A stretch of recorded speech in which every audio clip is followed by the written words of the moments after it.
Hello everyone, welcome to another video of our PYQ series. इस series में हम कर रहे हैं 1979 से 2024 तक के each and every PYQ with absolute clarity and concept building.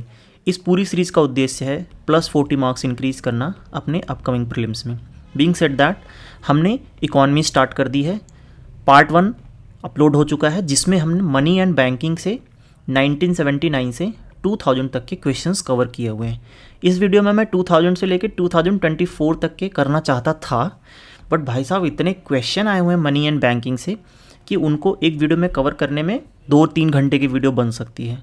सो मैंने इसमें 2000 से लेकर सिर्फ 2010 तक कवर किया हुआ है। अच्छा, इसमें जो क्वेश्चंस मैं कवर कर रहा हूँ ना, उसके साथ साथ मैं उसका स्टैटिक भी आपको पढ़ाऊँगा और मैं आपको याद कराऊँगा, क्योंकि पढ़ तो आप कहीं से भी लोगे, फिर मेरा फ़ायदा क्या हुआ PYQ कराने का। तो मैं PYQ कराऊँगा, साथ के साथ जो स्टैटिक्स आपके उससे लिंक्ड हैं मैं वो आपको याद कराऊँगा।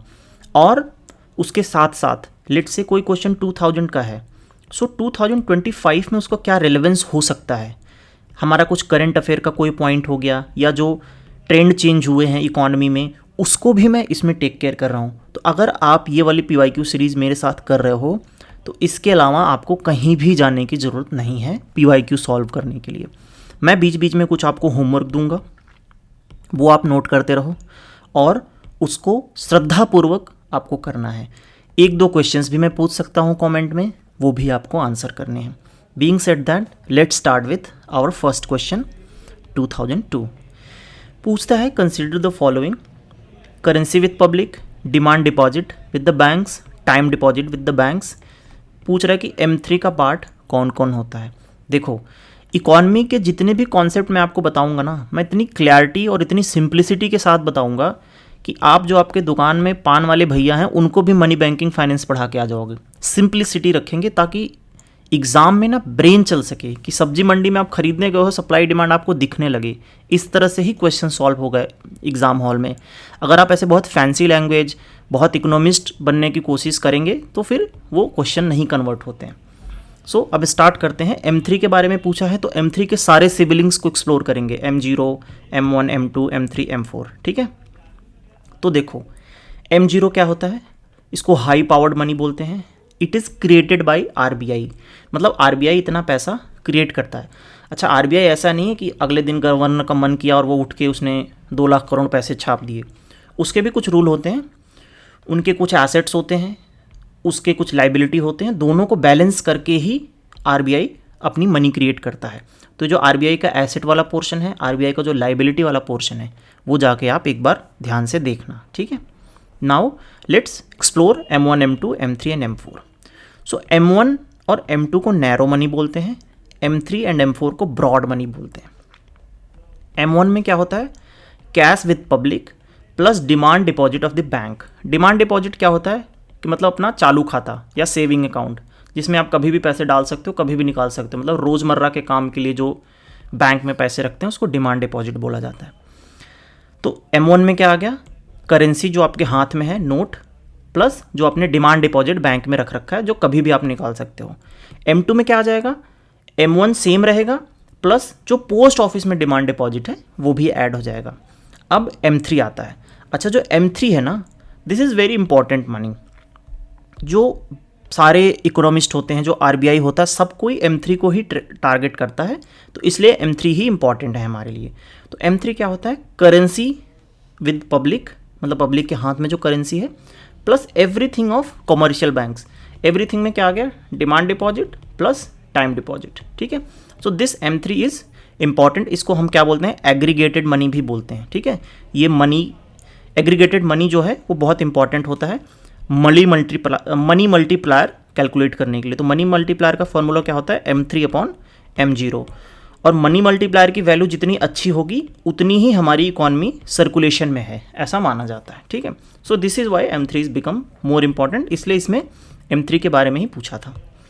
अब M4 पढ़ लो। M4 में सब कुछ मतलब क्या हो गया, currency with public, demand deposit of bank, demand deposit of post office, time deposit of bank, time deposit of post office, सब कुछ इसमें आ जाएगा। ऑलराइट।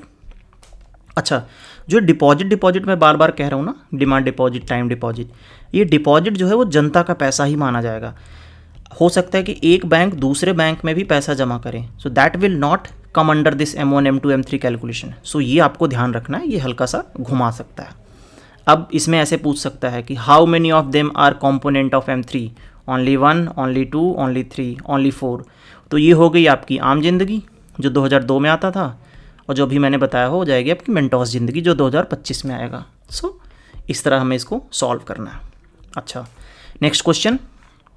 तो इसका ऑप्शन कौन सा हो गया? 1, 2 एंड 3।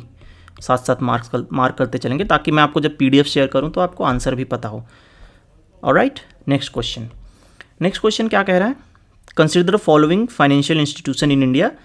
अब देखो इसमें दिया हुआ ये थोड़ा सा रटने वाला पोर्शन है, तो इसमें मैं रटने के तरीके भी बताऊंगा। 5-7 चीज़ें हैं जो हम रट लेंगे तो आने वाले टाइम के 10 क्वेश्चन सॉल्व कर जाएंगे, वो मैं आपको बताऊंगा कैसे रटना है। ऑलराइट, तो इसमें ये बहुत सारे कॉर्पोरेशंस दिए हुए हैं, उनका पूछा हो कि क्रोनोलॉजिकल सीक्वेंस आपको बताना है।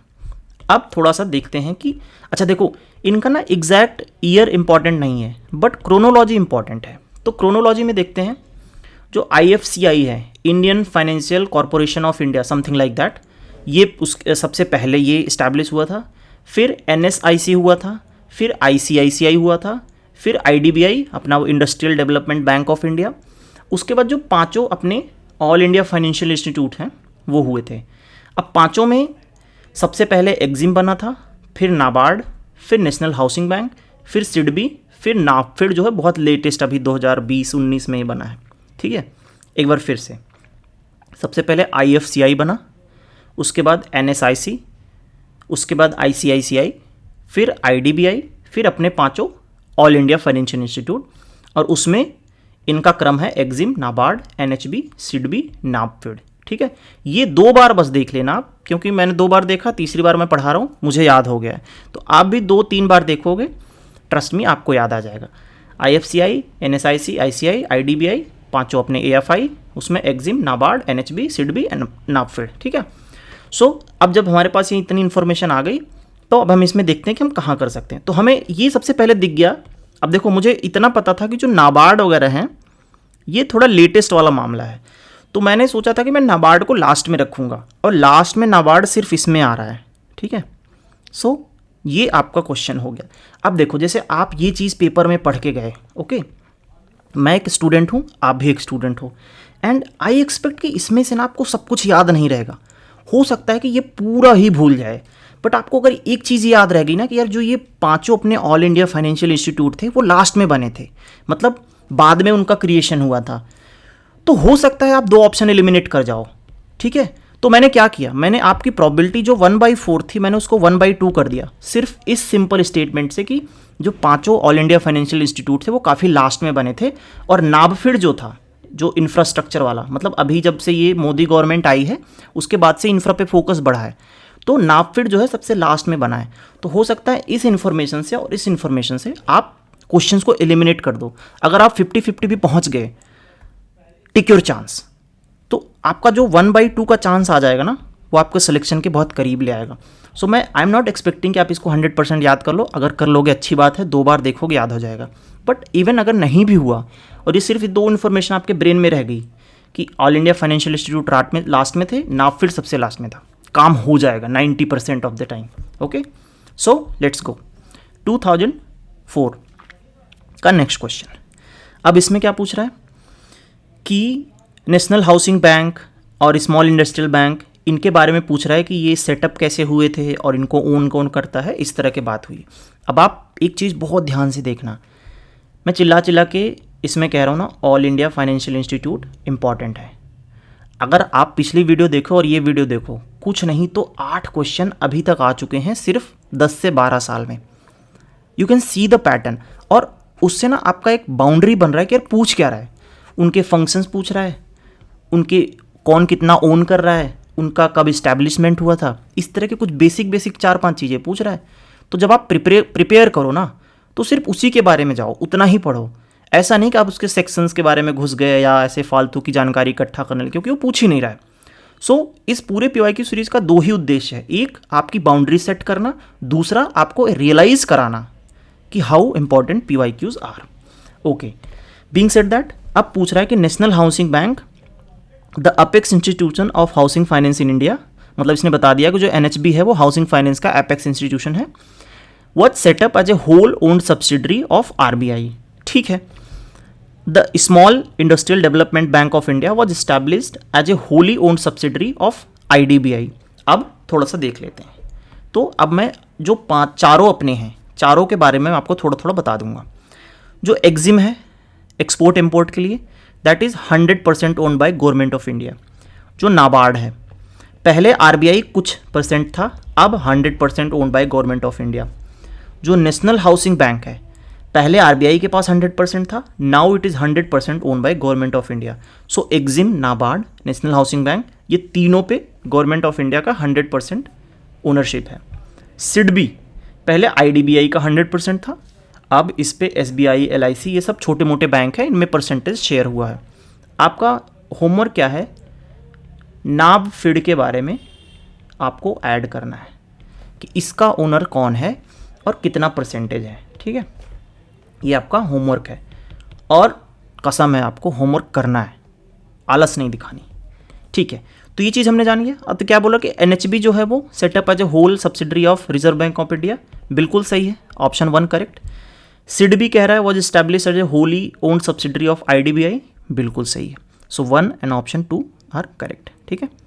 तो ये नापफिड का आप इसमें ऐड करना और आपका नोट्स कंप्लीट हो जाएगा। 2007 फिर से नेशनल हाउसिंग बैंक के बारे में पूछ लिया। National housing bank was set up in India as a wholly owned subsidiary of which of the one of the following, we all know reserve bank of India, ठीक है। ये है ना, नेशनल हाउसिंग बैंक पहले RBI के पास था, अब government of India के पास है। तो 2025 में ये क्वेश्चन आता है तो उसका मतलब बदल जाएगा, ओके। 2004 सेम, अच्छा देखो मैंने ये 2004 के बाद 2007 का क्वेश्चन करा दिया क्योंकि ये मतलब सिमिलर लाइन में थे ना, NHB और SIDBI के बारे में बात हो रही थी। अब इसमें फिर से RBI का फंक्शन पूछ लिया। अब इसमें पूछा है कि जो रिजर्व बैंक ऑफ इंडिया है वो नेशनलाइज हुआ था 26 जनवरी 1950 को, नहीं 26 जनवरी 1950 को reserve bank of India nationalise नहीं हुआ था। 26 और जनवरी 1950 को एक बहुत बड़ा काम हुआ था, वो क्या है बताओ मुझे, ठीक है। पॉलिटी से रिलेटेड है आपका, तो of course we can be sure कि भाई उस दिन अगर इतना बड़ा काम हो रहा है देश में तो RBI को नेशनलाइज तो नहीं करेंगे, है ना, उससे बड़े काम हो रहे थे उस समय। तो ये आप ऑप्शन गलत हो जाएगा। The borrowing programme of government of India is handled by department of expenditure, नहीं, जो बोरोइंग प्लान्स है गवर्नमेंट ऑफ इंडिया के वो RBI मैनेज करता है, not the department of expenditure. So neither 1 not 2, alright. अच्छा, जब नाउ RBI की बात आ गई है तो पिछली ही बार हमने डिस्कस किया था कि RBI के फंक्शंस क्या क्या होते हैं, तो एक बार आपको वापस रिवाइज कर लेना, छोटा छोटा लिख लो, एक एक वर्ड में लिख लो कि क्या क्या करता है। बैंकर्स ऑफ लास्ट रिजॉर्ट है, अपने ग्राहकों का इंटरेस्ट प्रोटेक्ट करता है, फॉरेक्स मैनेज करता है ना, जो बड़े बाहर के सेंट्रल बैंक हैं उनके साथ कोऑर्डिनेट करता है। तो ये आपका मेंस में भी ये पॉइंट काम आ सकते हैं, ठीक है। इस तरह से इंटीग्रेटेड प्रिपरेशन आपको स्टार्ट कर रखनी है। 2007 का नेक्स्ट क्वेश्चन एक बहुत बढ़िया टर्म के बारे में आया है, जीनी कोफिशिएंट, उसके बारे में पढ़ेंगे, थोड़ा सा देखेंगे इसको। अच्छा, पहला ऑप्शन क्या है, the repo rate is that at which the banks borrow from reserve bank of India, ठीक है। रेपो रेट के बारे में यही है, रेपो रेट कि जो बैंक होते हैं वो बोरो करते हैं अपना किससे, RBI से, राइट, ये हमें पता है। और ये क्या करते हैं, ये लोग गवर्नमेंट सिक्योरिटी को कोलैटरल रखते हैं, ठीक है। तो अगर लेट से जो रेपो रेट है अगर ये बढ़ गया तो क्या होगा, मनी सप्लाई कम हो जाएगी। रेपो रेट अगर घट गया तो मनी सप्लाई क्या हो जाएगी, बढ़ जाएगी। अगर मनी सप्लाई कम हो गई तो इन्फ्लेशन कम हो जाएगा, मनी सप्लाई बढ़ गई तो इन्फ्लेशन बढ़ जाएगा, ठीक है। ये बस इतना सा अगर आपको याद रहेगा ना, 2 क्वेश्चन प्रीलिम्स में बनना तय है आपका, ठीक है। चलो, अब दूसरा आया जीनी कोफिशिएंट के बारे में। जीनी कोफिशिएंट के बारे में क्या कह रहा है, the value of 1 for Gini coefficient in country implies that there is a perfectly equal income for everyone in its population। तो देखो ये सही है, ये गलत है। अब ये गलत क्यों है ये हम डिस्कस करते हैं, इसमें हो जाएगा आपका 1 ओनली। तो जीनी कोएफिशिएंट क्या है ना, जीनी कोएफिशिएंट है जो अपने इनकम डिस्ट्रीब्यूशन को दर्शाता है, इनकम डिस्ट्रीब्यूशन।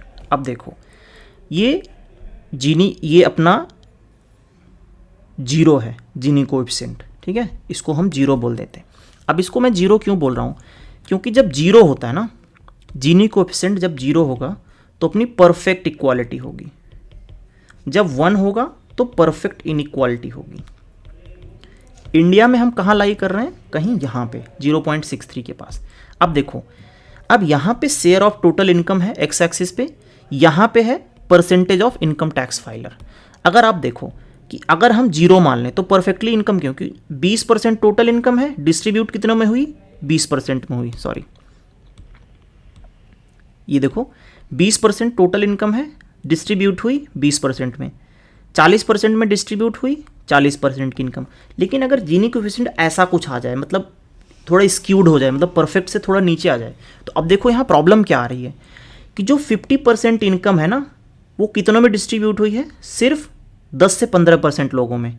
अगर जीरो होता तो 50% कहाँ पे आता, टोटल 50% में।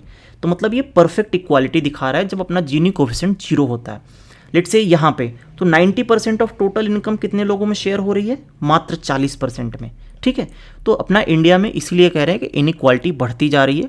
जो टॉप के 5% हैं, they are having more and more share of total income, which is not good for country के इंक्लूसिव ग्रोथ के लिए। तो अगर इंक्लूसिव ग्रोथ पे क्वेश्चन आए, मेंस में आए, राइट, जो कि आएगा, हर बार आता है, इंक्लूसिव ग्रोथ हो गया, वनरेबल सेक्शन हो गया, तो धीरे से ये टेक्निकल टर्म चिपका दो कि by looking at Gini coefficient we can say that our country is not equal and we are lacking somewhere in achieving our inclusive growth. ठीक है, इतना लिख, चलो मेंस जब आएगा डिस्कस करेंगे वो सब, बट अभी के लिए मैं आपका थोड़ा माइंडसेट प्रिपेयर कर रहा हूँ। 2006 का next question, consider the following statement. कह रहा है कि LIC is the oldest insurance company in India. अच्छा देखो, मुझे जो बाकी के स्टेटमेंट हैं ना, वो मुझे याद करने पड़े थे, बट जब मैंने अपना बेसिक फिनिश किया था तो मुझे ये पता चल गया था कि LIC जो है वो ओल्डेस्ट तो नहीं है, कोई और है। वो कौन सी है मुझे नहीं पता, अभी तक मैंने देखा भी नहीं है। अगर आपको पता है तो कमेंट में बताना, बट आई थिंक उसकी ज़रूरत भी नहीं पड़ेगी मुझे। तो मुझे ये पता है कि LIC जो है ओल्डेस्ट इंश्योरेंस कंपनी नहीं है, and by knowing just this fact I could eliminate all the options and I could directly reach to correct option. ठीक है, कभी कभी लग जाता है ऐसी चीज़ें। तो अब LIC वगैरह के बारे में बात हो गई है तो थोड़ा सा डिस्कस करते हैं। अब इसमें क्या है कि जो LIC थी ना, वो अपनी 1955 में LIC एक्ट आया था, और जितने भी प्राइवेट लाइफ इंश्योरेंस कंपनी थी उसके ऊपर LIC ने टेक ओवर कर लिया था। फिर 1972 में एक एक्ट आया जो कि जनरल इंश्योरेंस कंपनी को टेक ओवर किया। फिर जनरल इंश्योरेंस कंपनी की 4 सब्सिडरी बनी, ये United insurance, oriental insurance, national insurance agency, और ये भी ऐसे, सॉरी, नेशनल इंश्योरेंस ए से कुछ और था, NI से नेशनल इंश्योरेंस था। ये चारों के फुल फॉर्म आप देख लेना। ठीक है, तो 1972 में GIC बना, LIC बना 1955 में, और याद है 1948 में RBI का एक्ट आया था। ठीक है, ऑलराइट, तो इस समय सारे बैंकों को नेशनलाइज वगैरह करने का RBI एक्ट आया था। ठीक है, अब ये चीज़ आगे चल के 3-4 क्वेश्चंस में और रिपीट हुई है। ये ट्रेंड दिया हुआ कि ये कांड कब हुआ, ये इवेंट कब हुआ, LIC कब नेशनलाइज हुई, बैंक कब नेशनलाइज हुए, RBI एक्ट कब आया। तो एग्जैक्ट ईयर आपको नहीं पढ़ना है, आपको एक रफ आइडिया होना चाहिए कि टाइमलाइन क्या चल रही है। ठीक है, सो एक बार यहाँ पे आ गया, एक बार और आगे मैं आपको रिपीट करा दूंगा, 3-4 बार आप देखोगे याद हो जाएगा। सो इसमें हम पहुंच गए कि 2 और 3। तो एक बार उसको और पढ़ लेते हैं कि national insurance company limited was nationalise इन 1972। हाँ, जो जनरल इंश्योरेंस कंपनी आई थी उसके अंदर ही नेशनल इंश्योरेंस कंपनी नेशनलाइज हो गई थी। उसके बाद हेडक्वार्टर कहाँ है, यूनाइटेड इंश्योरेंस कंपनी का, ये हमने पढ़ा ना, यूनाइटेड इंश्योरेंस कंपनी। तो इसका हेडक्वार्टर है चेन्नई में। अब ये फैक्चुअल है, याद करना पड़ेगा, इसमें मैं कुछ नहीं कर सकता आपकी मदद। 2009 का next question, in the context of independent of India which one of the following is the earliest event to take place. Same बात आ गई। फर्स्ट 5 ईयर प्लान अपना 1951 में आया था। Enactment of banking regulation act, ये भी हमने डिस्कस किया ना, जो RBI एक्ट आया था 1948 में। क्योंकि जैसे ही 1947 में देश आज़ाद हुआ ना, सबसे पहले देश को क्या चाहिए भाई, पैसे पे कंट्रोल लाना है, बैंक्स पे कंट्रोल लाना है।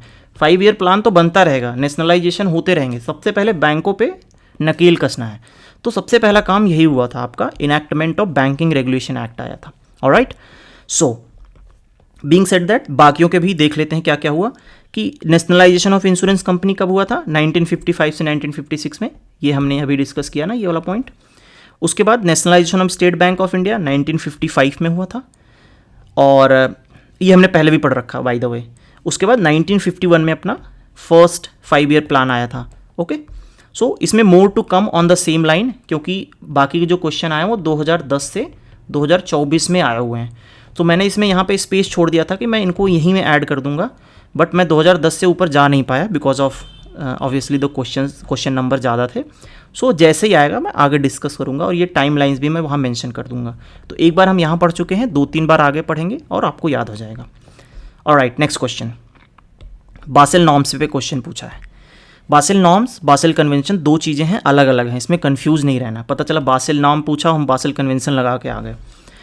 तो बासेल नॉर्म क्या है, अब देखो इसके एग्जैक्ट टेक्निकल डिटेल में नहीं जाना है, आपको एक सिंगल वर्ड का एसोसिएशन पढ़ना है कि बासेल नॉर्म है क्या, बासेल नॉर्म लगता किस पे है, इसके काम क्या है, किसने बनाया, इसका हेडक्वार्टर कहाँ है, दीज रिलेटेड थिंग। अब बासेल नॉर्म के जो अपने वो हैं टेक्निकल डिटेल्स कि कितना परसेंटेज चाहिए, रिस्क वेटेड रेशियो क्या चाहिए, वो सब हमें नहीं करना है, हमें एग्ज़ाम क्रैक करना है। ऑलराइट, हम बैंकर बनने नहीं आए यहाँ पे। तो पहले बासेल 2 नॉर्म था, बासेल 3 नॉर्म अभी लॉन्च हो चुका है, तो हम बासेल 3 नॉर्म के बारे में पढ़ेंगे। तो बासेल नॉर्म्स होता क्या है कि बैंक्स जो लोन देता है, अच्छा जो बैंक लोन देता है ना, वो बैंक का क्या होता है, एसेट होता है, क्योंकि लोन पे उसको इंटरेस्ट मिलेगा, मतलब बैंक की कमाई हो रही है। तो अगर जिस चीज़ से आपकी कमाई होती है वो आपका एसेट होता है।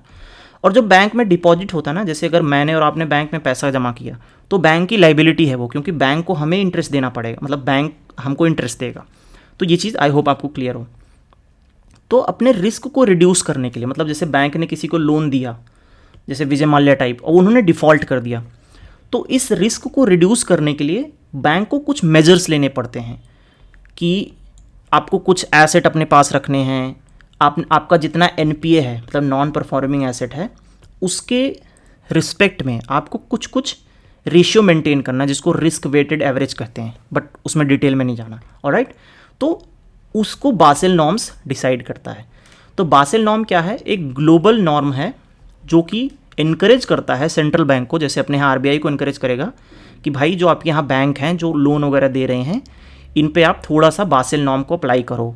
ऑल्दो RBI के पास अपने डिस्क्रिप्शन होता है कि वो अपने तरफ से बासेल नॉर्म्स बता सकता है कि इसमें थोड़ा सा रिलैक्सेशन आपको दे देंगे। जैसे क्या होता है कि जो NBFC होते हैं उनको कुछ एक्सेप्शन दिया जाता है, जो अपने कॉमर्शियल बैंक होते हैं उन पे थोड़ा टाइटर नॉर्म्स होते हैं। जो बैंक्स हैं टू बिग टू फेल, जैसे ICICI, HDFC, ये बहुत बड़े बैंक हैं, अगर ये फेल हो गए तो इकोनॉमी कोलैप्स कर सकती है, तो इनके बासेल नॉर्म्स ज़्यादा होते हैं। ऑलराइट, तो इस तरह से होता सब पे है, बट कहीं कहीं एक्सेप्शन होता है। अब एग्जैक्टली कितना क्या होता है वो नहीं जानना है, जस्ट नो कि Basel norm is related to international standard for measuring the adequacy of the banks capital. Adequacy मतलब वही क्षमता कितनी है कि आप बैंकरप्ट नहीं होगे। ऑलराइट, तो बासेल नॉर्म को बनाया किसने, ये BIS, I think bank of international standard करके है, और इसका बासेल में हेडक्वार्टर है जो कि स्विट्जरलैंड में है। ऑलराइट, अब दूसरी एक चीज़ है इसी से रिलेटेड, बासेल कन्वेंशन। ये बासेल कन्वेंशन, तो बासेल कन्वेंशन जो है वो इंटरनेशनल गाइडलाइन है transboundary movement of hazard waste. ठीक है, तो जो यूरोपियन यूनियन था उसने ये नॉर्म निकाला था कि लेट से अगर कोई कंट्री 1 है और ये अपना हजार्ड कंट्री 2 में वेस्ट मतलब शिप कर रही है, तो उसको ये रेगुलेशंस फॉलो करने पड़ेंगे। बस वर्ड एसोसिएशन याद करना है आपको, सिंपल। ऑलराइट, ठीक है, तो Basel norms and Basel convention हमने पढ़ लिया। अब नेक्स्ट हम पढ़ते हैं 2010 का next question, the function of commercial banks in India. अब देखो फंक्शन ऑफ कमर्शियल बैंक पूछ रहा है, कमर्शियल बैंक कितने प्रकार के हो सकते हैं, उनके फंक्शन मल्टीपल प्रकार के हो सकते हैं। तो जो हमारा एक रूल है ना कि हमारा बायस होगा कि हम पहले इसको सही मानेंगे और गलत काटने की कोशिश करेंगे, अगर हम गलत नहीं काट पाए तो सही मार के आएंगे। तो अब देखो ये तो बहुत सिंपल है, the purchase and sale of share and security on behalf of customer, बिल्कुल करता है क्योंकि बैंक जो है एज ए शेयर ब्रोकर भी एक्ट करते हैं। दूसरा है acting as a executor of trustee of wills, बिल्कुल करता ही होगा, वी डोंट नो कि नहीं करता तो हम मान लेंगे कि करता होगा। So both A and B। Alright, उसके बाद next question, with the reference to NBFC consider the following statement. अब देखो अब 2024 में एक क्वेश्चन आया था कि जो NBFC है क्या वो लिक्विड एडजस्टमेंट फैसिलिटी यूज कर सकता है। अब आप देखो कि जब आप एनबीएफसी के बारे में पढ़ रहे हो तो इस तरह की छोटी छोटी चीज़ों के बारे में आपको ध्यान देना पड़ेगा कि एनबीएफसी पे यार सीआरआर एसएलआर लगता है कि नहीं, बासेल नॉर्म लगता है कि नहीं, वो लिक्विड एडजस्टमेंट फैसिलिटी ले सकते हैं कि नहीं ले सकते, उन पे सीआरआर लगता है तो कितना लगता है, क्या वो लोन दे सकते हैं, डिमांड डिपॉजिट ले सकते हैं, जनता के साथ उनका क्या लेन देन होता है। तो इस तरह की बेसिक चीज़ें आपको ध्यान में खट से जानी चाहिए अगर आपने पीवाईक्यू सॉल्व किए हैं तो अब इसमें देखते हैं क्या बोल रहा है कि they can not engage in acquisition of securities issued by the government. देखो अब ये स्टेटमेंट आपको पढ़ते ही कट कर देना चाहिए, क्योंकि गवर्नमेंट सिक्योरिटी ना हमेशा प्रमोट की जाती है कि भाई गवर्नमेंट को पैसा चाहिए तो वो सबको इनकरेज करेगा कि भाई आप मेरी गवर्नमेंट सिक्योरिटी लो, तो ये नहीं होगा, तो ये कट गया, ये कट गया। अब दूसरा क्या पूछ रहा है कि they can not accept demand deposit like saving accounts. हमने कल ये डिस्कस किया था कि जो एनबीएफसी हैं they can not accept demand deposit, they can accept only time deposit. ठीक है, इन पे सीआरआर नहीं लगता, एसएलआर लगता है, ये चीज़ याद करनी है। अब सीआरआर अगर नहीं लगेगा, ठीक है, तो अगर ये सीआरआर नहीं लग रहा है तो ऑब्वियसली ये डिमांड डिपॉजिट नहीं रख सकते। तो ये इस तरह की थोड़ी थोड़ी छोटी छोटी चीज़ें आपको कॉमर्शियल बैंक और एनबीएफसी के बीच में जो हमने टेबल बनाया था ना कल, उसी से 3-4 क्वेश्चन सॉल्व हो जाएंगे पूरे पीवाईक्यू में। तो वो टेबल एनरिच करते जाओ, उसको रिवाइज करते जाओ, अंत में जब एग्ज़ाम में जाओगे ना वही याद रहेगा, ये सब कहानी भूल जाएगी। ठीक है, चलो 2010 का नेक्स्ट क्वेश्चन मैं बिल्कुल स्टूडेंट के पर्सपेक्टिव से पढ़ाऊंगा। मैं एज ए टीचर नहीं आपको एक्सपेक्ट कर सकता कि सब याद करके जाओ 1200 पेज का नोट्स और वहाँ पे एकदम आपको याद आना चाहिए, नहीं भाई, स्टूडेंट के पर्सपेक्टिव से पढ़ो, वही एग्ज़ाम में याद आता है उस 2 घंटे में। With reference to the following consider the मतलब ये पूछ रहा है, कुछ इवेंट्स दिए हुए हैं, nationalisation of banks, formation of regional rural banks, adoption of village banks branch, थोड़ा फंबल कर गया, anyway. So nationalisation of banks और आरआरबी का फॉर्मेशन, उसके बाद कह रहा है विलेज बाय बैंक ब्रांच। अच्छा, so which of the following can be considered as a financial inclusion. ठीक है, सारी ही चीज़ें मुझे फाइनेंशियल इंक्लूजन क्या होता है कि सब लोग को बैंकिंग और फॉर्मल सेक्टर में ले आओ। ठीक है, बैंकिंग और फॉर्मल सेक्टर में ले आओ, फॉर्मल सेक्टर में तो फॉर्मल बैंकिंग से वो लेन देन करें। तो बैंक का नेशनलाइज हुआ, उससे भी सही होगा, फॉर्मेशन ऑफ आरआरबी हुआ, उससे भी होगा, adoption of villages bye bank branch, उससे भी होगा। 2010 का नेक्स्ट क्वेश्चन। अब देखो 2010 में इतने क्वेश्चन आए हैं ना मनी बैंकिंग से, मतलब मैं बता नहीं सकता। आई थिंक 6-7 तो हम कर चुके हैं, आगे 2-4 और हैं, 1 2 3 4 5 6 7 8 9 क्वेश्चन आया 2010 में सिर्फ मनी और बैंकिंग से, भाई साहब। चलो 2010 का नेक्स्ट क्वेश्चन। 2010 का नेक्स्ट क्वेश्चन कहता है कि ये जो बैंकिंग ऑब्डुस्मान है ये क्या होता है, मतलब आपको शिकायत करने के लिए, कंप्लेन करने के लिए एक पोर्टल है, मतलब उसका नाम है ऑब्डुस्मान, मतलब कंप्लेनिंग, मतलब जहाँ आप कंप्लेन कर सकते हो, टाइप ऑफ थिंग।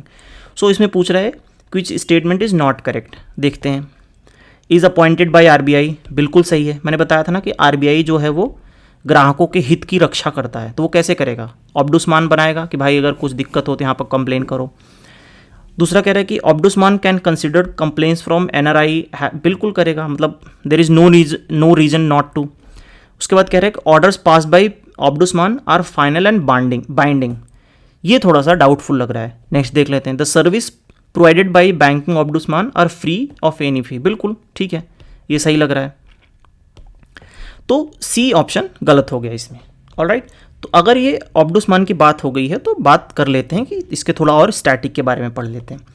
तो ऑब्डुस्मान जो है वो अपॉइंटेड बाय आरबीआई होता है, इसका अपलेट होता है आरबीआई का जो एग्जीक्यूटिव डायरेक्टर होता है, कि अगर इसने ऑब्डुस्मान ने कोई आपको वर्डिक्ट सुनाया और आप नहीं उससे एग्री करते या दूसरी पार्टी आपसे एग्री नहीं करती, so both can go to RBI executive director, ये उसकी अपलेट अथॉरिटी हो गई। तो पहले क्या था, आरबीआई ने एनबीएफसी के लिए अलग ऑब्डुस्मान खोला था, बैंकिंग के लिए अलग था, डिजिटल ट्रांजैक्शन के लिए अलग था, बट रिसेंटली इन तीनों को मर्ज करके इंटीग्रेटेड बना दिया है, इंटीग्रेटेड।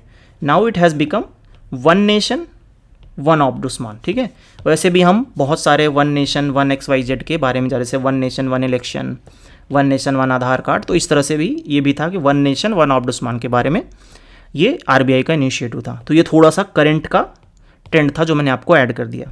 2010 का नेक्स्ट क्वेश्चन, खत्म हो जाए भाई 2010। ऑलराइट, तो 2010 में क्या बोल रहा है नेक्स्ट क्वेश्चन में कि बैंक रेट अगर लोअर कर दिया गया सो इससे क्या हो जाएगा, अभी हमने पीछे डिस्कस किया था कि अगर बैंक रेट लोअर कर दिया तो मनी सप्लाई बढ़ जाएगी, तो मार्केट में लिक्विडिटी बढ़ जाएगी। लिक्विडिटी मतलब मनी सप्लाई। 2010 का next question, when the reserve bank of India announces increase in the CRR, CRR अगर बढ़ गया तो बैंक्स को ज़्यादा पैसा आरबीआई में जमा करना पड़ेगा, उनके पास पैसा कम हो जाएगा, उनके पास क्या पैसा कम हो जाएगा तो उनके पास लेंडिंग कैपेसिटी कम हो जाएगी। ठीक है, लेंडिंग कैपेसिटी कम हो जाएगी। अच्छा, अगर उनके पास लेंडिंग कैपेसिटी कम है तो वो हो सकता है ना अपना वो इंटरेस्ट रेट बढ़ा दें। ये क्वेश्चन 2022 में आया था, सेम क्वेश्चन कि what happens if CRR reduces, तो उसमें एक ऑप्शन था कि कॉमर्शियल बैंक माइट इंक्रीज, हाँ इन्होंने बोला था कि अगर सीआरआर रिड्यूस कर दिया तो कॉमर्शियल बैंक माइट इंक्रीज और डिक्रीज देयर इंटरेस्ट रेट। तो इसी से आपको ये अंदाज़ा लगाना है कि अगर सीआरआर बढ़ गया तो बैंक के पास पैसा देने के लिए कम हो गया। अगर बैंक के पास ऑलरेडी पैसा कम है तो वो सोचेगा मैं उतने ही पैसे पे ज़्यादा से ज़्यादा इंटरेस्ट कमाऊँ, तो वो इंटरेस्ट रेट बढ़ा देगा। और उल्टा में क्या होगा कि लेट से सीआरआर आपका कम हो गया, इसमें इंक्रीज था ना, तो इसमें लेट से सीआरआर कम हो गया तो बैंक्स के पास पैसा ज़्यादा हो जाएगा लेंड करने के लिए, तो बोलेंगे कि इंटरेस्ट रेट हम कम कर रहे हैं ताकि जो हमारा पूरा पैसा है वो इंटरेस्ट पे चढ़ जाए। सो इस तरह से आपको कोरिलेट करना है। ठीक है, नेक्स्ट 2 क्वेश्चन बचे हैं, इसको फिनिश करते हैं फटाफट। 2010 का नेक्स्ट क्वेश्चन था टीजर लोन पे। अच्छा, टीजर लोन क्या होता है कि जो स्टार्टिंग में तो इसमें सबसे मतलब बहुत ही लेस होगा। लेट से आपको बता देंगे कि स्टार्ट के भाई 1 साल तक आपको हम 2% पे लोन दे रहे हैं, तो आपको लगेगा बड़ा अच्छा है, बट 2 साल बाद वो क्या करेंगे 14% कर देंगे।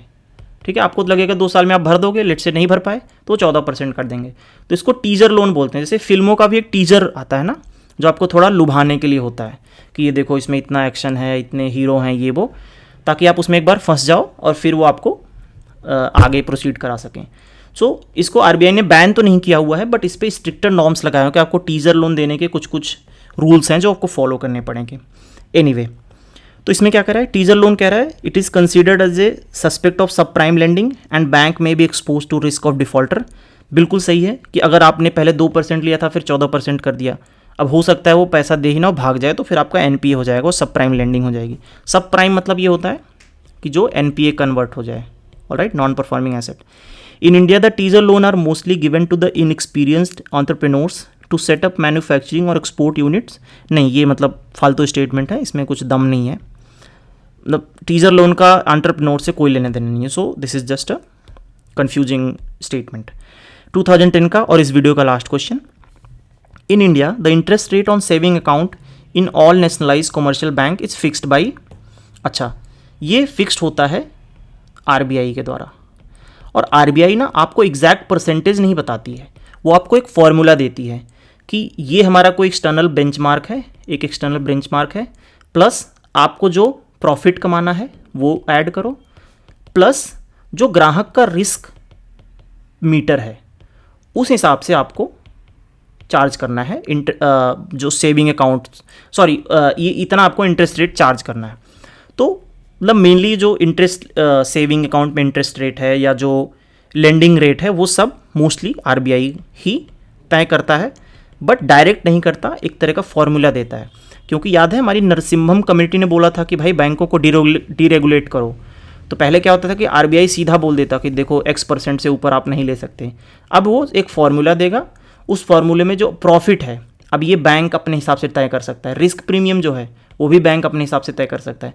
एक्सटर्नल बेंचमार्क जो है वो हमेशा बदलता रहता है, this could be our this could be our repo rate या फिर गवर्नमेंट सिक्योरिटीज़ के यील्ड जो हैं। तो इस तरह से फिर अपने परसेंटेज डिसाइड होते हैं बोथ इन सेविंग अकाउंट्स में और अपने लेंडिंग रेट में। सो आई थिंक लेक्चर थोड़ा बड़ा हो गया, बट आप लोगों ने रिक्वेस्ट किया था कि हमें कंप्लीट करना है बड़े लेक्चर, वी डोंट माइंड। सो यहाँ तक अगर आप आ गए हो तो इस वीडियो को लाइक कर दो, शेयर कर दो, if someone needs it subscribe कर दो, so that YouTube knows that this guy और girl is serious about PYQ और इसको सिलेक्शन में सीरियसनेस है। ठीक है, तो आपको जैसे ही आप खोलोगे मेरी वीडियोज़ आने लगेंगी, और आपको फिनिश ही करना पड़ेगा PYQ, क्योंकि अगर आप यहाँ तक आ गए हो, आपका मोमेंटम बन गया है, so don't break your momentum, subscribe it. जो क्वेश्चंस मैंने पूछे हैं आंसर करो, एकदम लग जाओ, एंगेज रहो, मज़ा आएगा, ठीक है। नेक्स्ट में मनी बैंकिंग ख़त्म करेंगे, ठीक है। उसके बाद मनी बैंकिंग ख़त्म करने के बाद हम स्टार्ट करेंगे शेयर मार्केट का, ठीक है, या फिर हम अपना ये फाइनेंस मिनिस्ट्री बजट और इकोनॉमिक सर्वे वाला डिस्कस कर सकते हैं, ठीक है। सो अगर आपका कोई फीडबैक हो वो बताओ, और stay connected, keep doing PYQ, see you tomorrow.